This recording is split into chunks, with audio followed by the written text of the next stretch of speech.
When we give, Meta aħna nagħtu, not only do we bless God, mhux biss inbirku lil Alla, not only are we obeying the scripture, mhux biss qed nobdu l-Iskrittura, not only are we positioning ourselves to receive blessings from God, mhux biss qed inpoġġu lil nfusna biex nirċievu il-barka tal-mulej. but are you ready for the next revelation?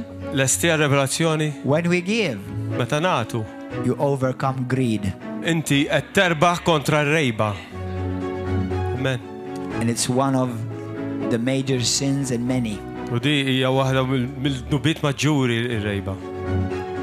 As it's been said, Hekk kif jingħad. you can give without loving, Tista' tagħti mingħajr ma tħobb, but you can never love without giving. imma ma tistax tħobb jekk ma tagħtix. And when we truly say, I love God, Meta verament inti tajt jinħobb I il-Alla, love Jesus, jinħobb il-Ġesu, my love is revealed l-mħabba tagħna tiġi rivelata in giving. fejn nagħtu. For God so loved Għax the Alla world tant ħabb id-dinja that He gave. li hu ta' Halleluja. Amen. We give Aħna nagħtu because we love God. għax aħna ħobbu l-Alla. We give Aħna nagħtu because we've been loved by God. għax aħna ġejna maħbubin minn Alla. Don't let giving Tħallix il-motija tiegħek. expose your heart. Tisponi qalbek, turi qalbek. Amen. Amen. You know, allow me a few seconds.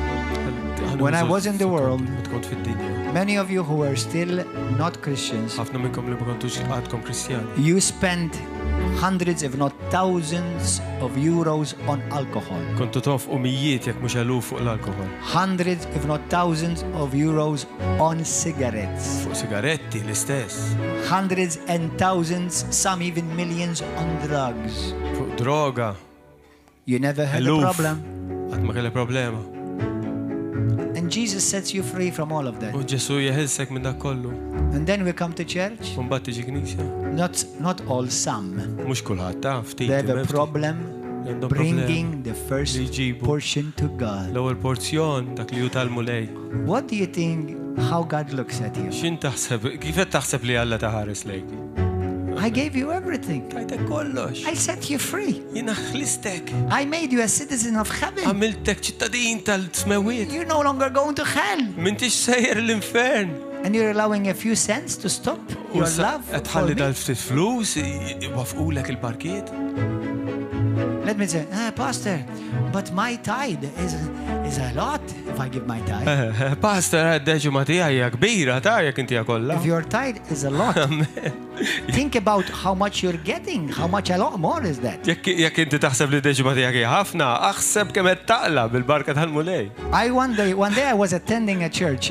I went there and I went a couple of times. It was mega huge. Mortemu kienet enormi. It was beautiful. Kienet sabiħa. And the pastor said, U l-pastor għal, he said, one day he had this brother, church member attending in the church. darba kellu għet mill-lahwa li kien jiġi knisja.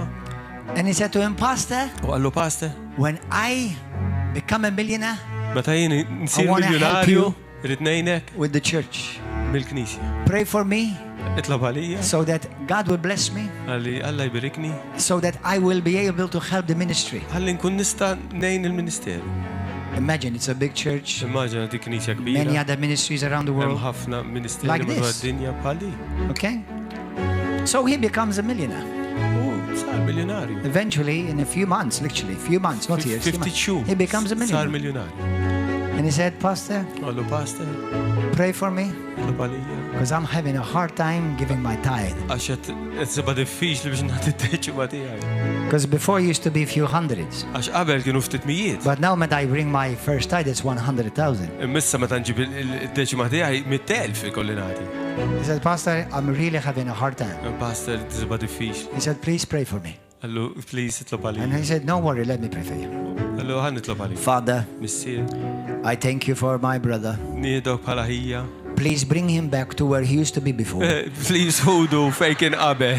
Making a lot less money now. Meta kien jagħmel iktar inqas. So we'll no longer have any problem. Għalli ma jkollux problemi. Oh, no, iktar. no, Le, no, le, no. għallu, le. You see? Tara, Greed. rejba. Pray with me now. Tolbu miegħi. Precious Father, Missir prezzjuż. I rebuke Jiena greed. inċanfar rejba. You gave me everything. Inti tajtni kollox. Without you, I have nothing. Minajrek jiena m'għandi xejn. I am nothing. Jiena ma jien xejn. Everything I had Kull m'għandi. was given to me Ġi moti li. and trusted unto me. U li inta fdajtni bih. By your grace, Bil-grazzja tiegħek.